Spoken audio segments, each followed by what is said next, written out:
ప్రియ దేవుని బిడ్డలారా, మన ధ్యాన భాగం యోబు గ్రంథం 24, 25 అధ్యాయాలు వినబోతున్నాము. యోబు మాట్లాడుతున్నాడు. యోబు చాలా మంచివాడు, గాని అతనిలో ఒక చిన్న బలహీనత ఉంది. అతనికి కష్టాలు వచ్చినప్పుడు ఉక్కిరిబిక్కిరైపోయాడు. దేవుణ్ణి ప్రశ్నించడం మొదలుపెట్టాడు. ఎందుకు అని ప్రశ్నిస్తాడు. దేవుణ్ణి ఎందుకు అని అడగగలవారు ఎవరున్నారు? జవాబులు తెలుసుకోవడం కంటే దేవుణ్ణి తెలుసుకోవడం మేలుగదా. దేవుడు తన బిడ్డలను ఏడిపించడానికి కష్టాలు రప్పించడు.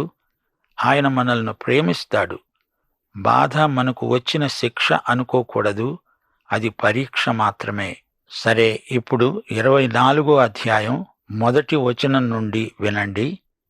సర్వశక్తుడైన వాడు నియామక కాలాలను ఎందుకు ఏర్పాటు చెయ్యడు? ఆయనను ఎరిగి ఉన్నవారు ఆయన దినములను ఎందుచేత చూడడం లేదు? సరిహద్దురాళ్లను తీసివేసేవారున్నారు. వారు అక్రమము చేసి మందలను ఆక్రమించుకొని వాటిని మేపుతారు. యోబు ఇతరుల పాపాలను ఏకరువు పెడుతున్నాడు. ఎందరో అవినీతి పరులున్నారు. వారు అక్రమకారులు, దౌర్జన్యపరులు. ఇతరుల సరిహద్దురాళ్లను తీసివేస్తారు, దురాక్రమణ చేస్తారు. తండ్రిలేని వారి గాడిదను తోలివేస్తారు. విధవరాలి ఎద్దును తాకట్టు పెట్టుకుంటారు. వారు మార్గములో నుండి దరిద్రులను తొలగించి వేస్తారు. దేశములోని బీదలు ఎవరికీ తెలియకుండా దాగవలసి వచ్చింది. అక్కరలో ఉన్న వారిని పీడించి తాము లాభం గడిస్తారు. లోక వ్యవహారం ఇలాగే ఉంటుంది. 6వ వచనం. పొలములో వారు తమ కోసం గడ్డి కోసుకుంటారు. దుష్టుల ద్రాక్ష తోటలలో పరిగ ఏరుకుంటారు.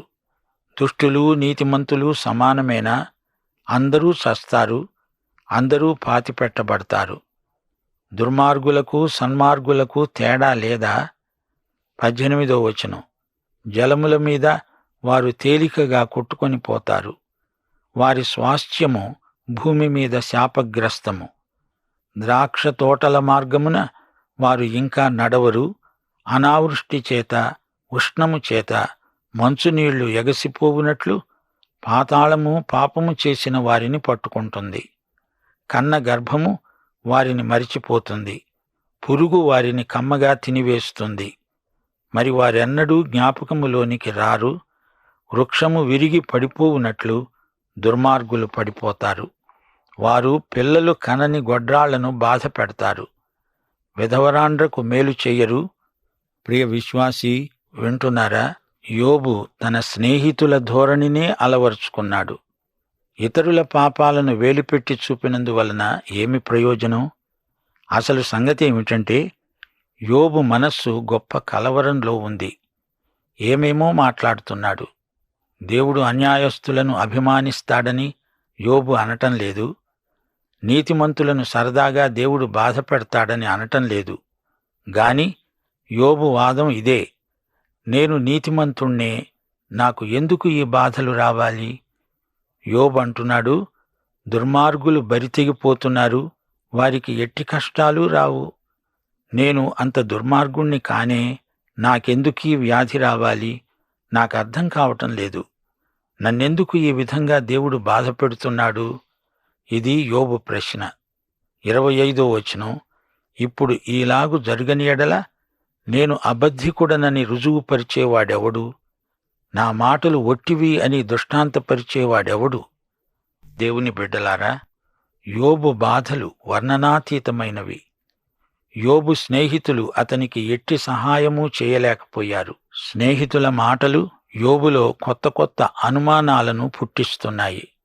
ఈ రోజున కూడా మనల్ని అనేక మంది విశ్వాసులు అడుగుతుంటారు, నా జీవితంలో దేవుడు ఇదెందుకు జరగనిచ్చాడు?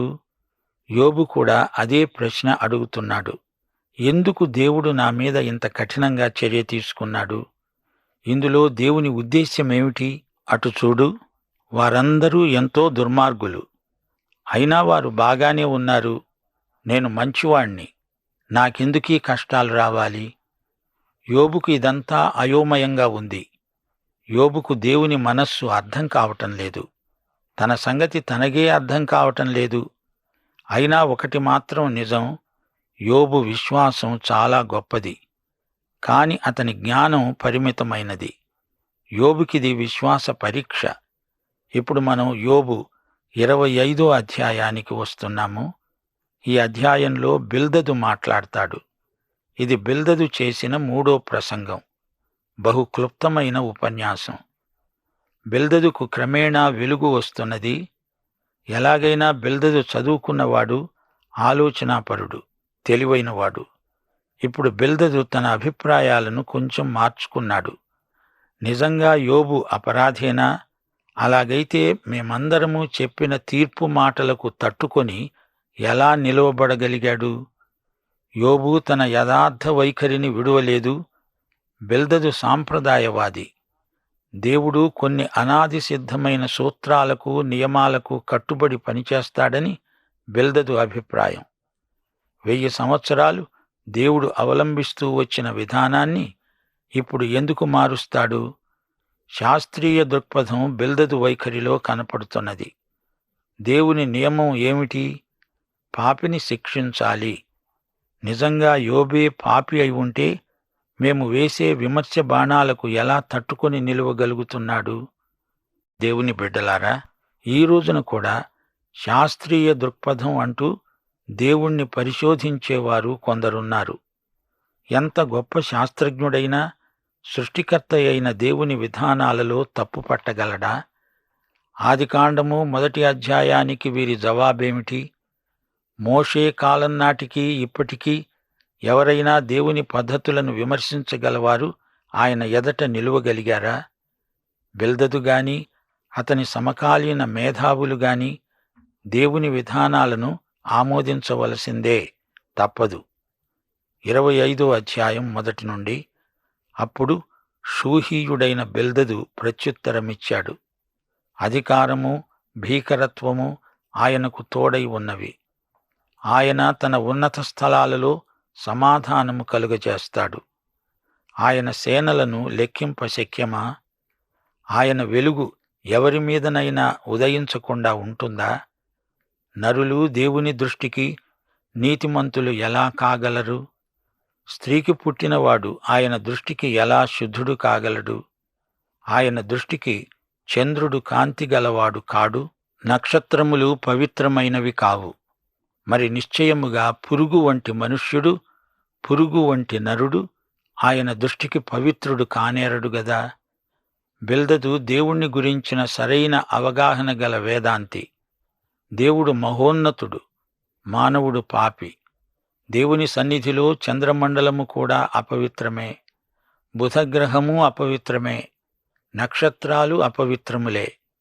దేవుడు మాత్రమే మహాపరిశుద్ధుడు. మానవుడు పురుగు వంటివాడు, కాని పురుగులలో నుండి వచ్చినవాడు కాడు. ఈ సంగతులు పరిణామ శాస్త్రజ్ఞులు తెలుసుకుంటే ఎంతో మంచిది. బిల్దదు ప్రశ్న అడిగాడు. దానికి జవాబు ప్రభువైన యేసుక్రీస్తే. బిల్దదు యోబు ప్రశ్నలకు జవాబు చెప్పటం లేదు. బిల్దదు యోబును అపార్థం చేసుకున్నాడు. యోబుకు గర్వం ఉన్నదనుకున్నాడు. యోబు తాను నీతిమంతుణ్ణి అంటున్నాడు. తనకు కలిగిన బాధ, కష్టాలు తన పాపానికి ఫలితం కాదు అంటున్నాడు. తనలో ఏ పాపమూ లేదని యోబు వాదించలేదు. ఆ పాపమేమిటో చూపించమని అడిగాడు. ఇంత తీవ్రమైన తన బాధకు తగినంత పాపం తాను ఏమి చేశాడో అతనికి తెలియటం లేదు. బిల్దదు మాట్లాడుతున్నాడు. మానవుడు పురుగులాంటివాడు అన్నాడు. ఆ మాట బిల్దదు అంటున్నాడు గాని దేవుడు కాదు. అది మానవుడు తనను తాను విమర్శించుకున్నప్పుడు కలిగే భావన. దేవుడు మానవుణ్ణి పురుగుగా సృజించలేదు. మానవుడు దేవుని స్వరూపమందు, దేవుని పోలిక చొప్పున సృజించబడినవాడు. ఆదికాండం 1వ అధ్యాయం 26, 27 వచనాలు. దేవుడు పలికాడు, మన స్వరూపమందు మన పోలిక చొప్పున నరులను చేద్దాము. దేవుడు తన స్వరూపమందు నరుణ్ణి సృజించాడు. దేవుని స్వరూపమందు అతణ్ణి సృజించాడు. స్త్రీనిగాను పురుషునిగాను వారిని సృజించాడు. కీర్తన 8, వచనం 5. దావీదన్నాడు, దేవా, నీకంటే మనుష్యుణ్ణి కొంచెము తక్కువ వానిగా చేసి ఉన్నావు. మహిమా ప్రభావములతో వానికి కిరీటము ధరింపచేసి ఉన్నావు. దేవుని బిడ్డలారా, గమనించండి. హెబ్రీ పత్రిక 2వ అధ్యాయం 6-7 వచనాలు. నీవు నరపుత్రుణ్ణి దర్శించడానికి వాడు ఏపాటివాడు? నీవు దేవదూతల కంటే వానిని కొంచెము తక్కువగా చేశావు. ఇందులో యేసు ప్రభువు నరావతారమందు ఎంత తగ్గించుకున్నాడో గమనించాలి. బిల్దదు కవిత్వం మాట్లాడుతున్నాడు. దేవుని శక్తి ముందు మనము మంటి పురుగుల వంటి వారము. దేవుని బిడ్డలారా, యోబు గ్రంథంలో బాధను గురించి, శ్రమలను గురించి అనేక సత్యాలు మనము నేర్చుకుంటాము. ఒక మానవుని పాపానికి మానవుడే బాధ్యుడు. దానికి ఫలితంగా ఆ ఒక్క వ్యక్తే కాదు, ఇతరులు కూడా బాధపడతారు. అలాంటి పాపి పశ్చాత్తాపం చెందాలి. దేవుని ఎదుట పాపాన్ని ఒప్పుకోవాలి. కొన్నిసార్లు ఒక వ్యక్తి ఇతరులతో కలిసి ఏకీభవించి పాపం చేస్తాడు. అప్పుడు సామూహికంగా అందరూ బాధ్యులే అవుతారు. అలాంటి వ్యక్తి బహిరంగంగా తన పాపాన్ని ఒప్పుకోవాలి. ఆ పాపాన్ని విసర్జించాలి. కొన్నిసార్లు భౌతికంగా ఒక వ్యక్తి అజాగ్రత్త వలన కీడు కలగవచ్చు. ముందు జాగ్రత్త లేని వ్యక్తి దానికి బాధ్యత వహించాలి. ఈ వ్యక్తి అజాగ్రత్త వలన ఇతరులు కూడా నష్టపోవచ్చు. అట్టి కీడును అరికట్టడానికి చర్యలు తీసుకోవాలి. వచ్చిన నష్టాన్ని భరించాలి.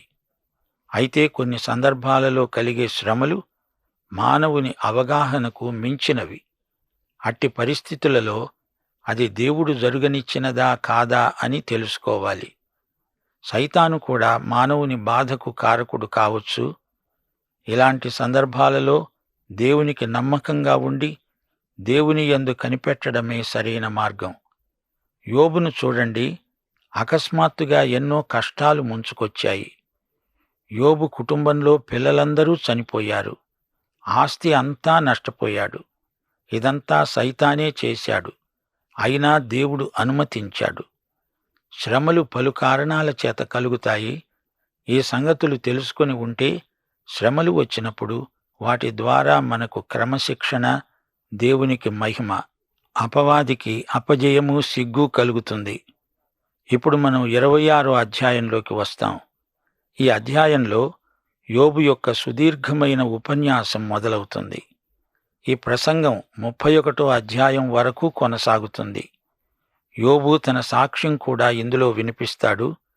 తన సమస్యను గ్రహించగలుగుతాడు. దేవుడే తన సృష్టికర్త అని ఖండితంగా పలుకుతాడు. యోబు 26వ అధ్యాయం 1వ వచనం నుండి యోబు ఈలాగున ప్రత్యుత్తరమిచ్చాడు. శక్తిలేని వానికి నీవు ఎంత సహాయం చేశావు? బలము లేని బాహువును ఎంత బాగా రక్షించావు? జ్ఞానము లేని వానికి నీవెంత చక్కగా ఆలోచన చెప్పావు? సంగతిని ఎంత చక్కగా వివరించావు? స్నేహితులారా, మీ ప్రసంగాలు నాకేమీ సహాయపడలేదు. మీరు సమస్యలను లేవనెత్తుతున్నారు గాని జవాబులు మీ వద్ద లేవు. మంచి సంగతులే ప్రసంగించారు గాని వాటి వలన నాకు ఎట్టి ప్రయోజనమూ చేకూరలేదు. నా బాధలకు కారణం ఏమిటో మీరు చెప్పలేకపోయారు. నీవు ఎవని ఎదుట మాటలను ఉచ్చరించావు? ఎవని ఊపిరి నీలో నుండి బయలుదేరినది? నీ మాటలు ఎవరికి లాభం? జవాబు దొరకని ప్రశ్నలు ఎవరికి మేలు చేస్తాయి? అంటూ యోబు దేవుణ్ణి గురించి, దేవుని సృష్టిని గురించి కొన్ని అద్భుతమైన సత్యాలను బయలుపరుస్తున్నాడు. 5వ వచనం. జలముల క్రింద, వాటి నివాసుల క్రింద ఉండే ప్రేతలు విలవిలలాడుతారు. ఆయన దృష్టికి పాతాళము తెరువబడి ఉన్నది. నాశనకూపము బట్టబయలుగా ఉన్నది. శూన్యమండలము పైన ఉత్తర దిక్కున ఉన్న ఆకాశ విశాలమును ఆయన పరిచాడు. శూన్యము పైన భూమిని వ్రేలాడచేశాడు. శూన్యమండలము పైని ఉత్తర దిక్కు, ఉత్తరాన శూన్యం ఉన్నదంటున్నాడు. దేవుడు అంతరిక్షాన్ని మూసివేశాడు. ఖాళీ స్థలాన్ని ఆయన నింపగలడు. స్థలమును సృష్టించగలవాడు దేవుడే. నక్షత్రాలకు ఆయనే సృష్టికర్త. శూన్యం అంటే ఏమిటో మనం ఊహించలేము. సృష్టికర్త దేవుడే. రోమాపత్రిక 8వ అధ్యాయం 38, 39 వచనాల్లో అపొస్తలుడైన పౌలు అన్నాడు, మరణమైన, జీవమైన, దేవదూతలైన, ప్రధానులైన, ఉన్నవి అయినా, రాబోవునవి అయినా, అధికారులైన, ఎత్తైన, లోతైన, సృష్టింపబడిన మరేదైనా మన ప్రభు అయిన క్రీస్తు యేసునందలి దేవుని ప్రేమ నుండి మనల్ని ఎడబాపనేరవని రూఢిగా నమ్ముతున్నాను. సృష్టింపబడిన మరేదైనా అని పౌలు అన్నప్పుడు అది శూన్యమైన అంతరిక్షము కావచ్చు. అంతరిక్షాన్ని సృజించినవాడు దేవుడే. అది సృష్టికర్తకు మహిమ. శూన్యము పైన భూమిని దేవుడు వ్రేలాడ చేశాడు. అంతరిక్షమందు భూగోళం వ్రేలాడుతున్నది, ఏ ఆధారమూ లేకుండా వేలాడుతున్నది. కొలసీ పత్రిక 1వ అధ్యాయం 17వ వచనం ఈ ప్రశ్నకు జవాబిస్తున్నది. ఆయన అన్నిటికంటే ముందున్నవాడు, ఆయనే సమస్తమునకు ఆధారభూతుడు.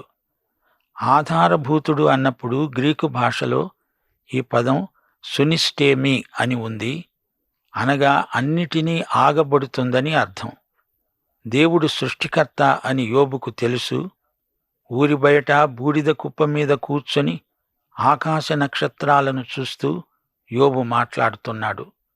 8వ వచనం, వాటి క్రింద మేఘములు చినిగిపోకుండా ఆయన తన మేఘములలో నీళ్లను బంధించాడు. దానిమీద మేఘములు వ్యాపింపచేసి ఆయన తన సింహాసనపు కాంతిని మరుగుపరిచాడు. వెలుగు చీకటుల సరిహద్దుల వరకు ఆయన జలములకు హద్దు నియమించాడు. ఆయన గద్దింపగా ఆకాశ విశాల స్తంభములు విస్మయమొంది అదురుతాయి. తన బలము వలన ఆయన సముద్రాన్ని రేపుతాడు.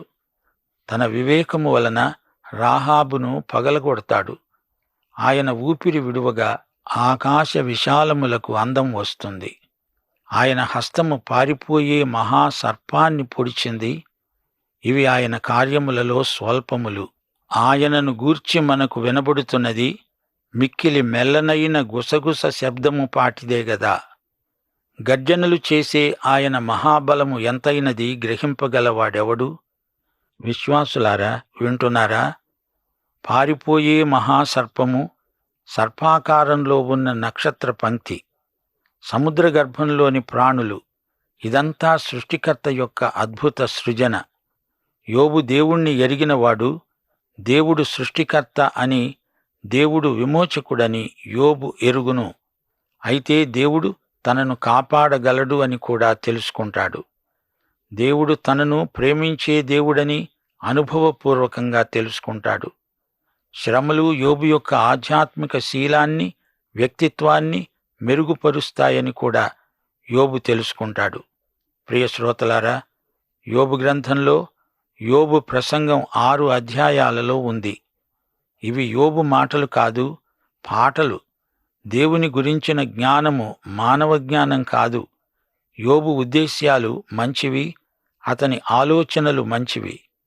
యాకోబు పత్రిక 3వ అధ్యాయం 17వ వచనం, పైనుండి వచ్చే జ్ఞానము మొట్టమొదట పవిత్రమైనది, తరువాత సమాధానకరమైనది, మృదువైనది, సులభముగా లోబడునది. దేవునికి స్తోత్రం. పాఠం ఇంతటితో సమాప్తం. ప్రభు అయిన యేసుక్రీస్తు వారి కృప, తండ్రి అయిన దేవుని ప్రేమ, పరిశుద్ధాత్మ యొక్క అన్యోన్య సహవాసము మనకు నిత్యత్వము వరకు తోడై ఉండునుగాక. ఆమేన్.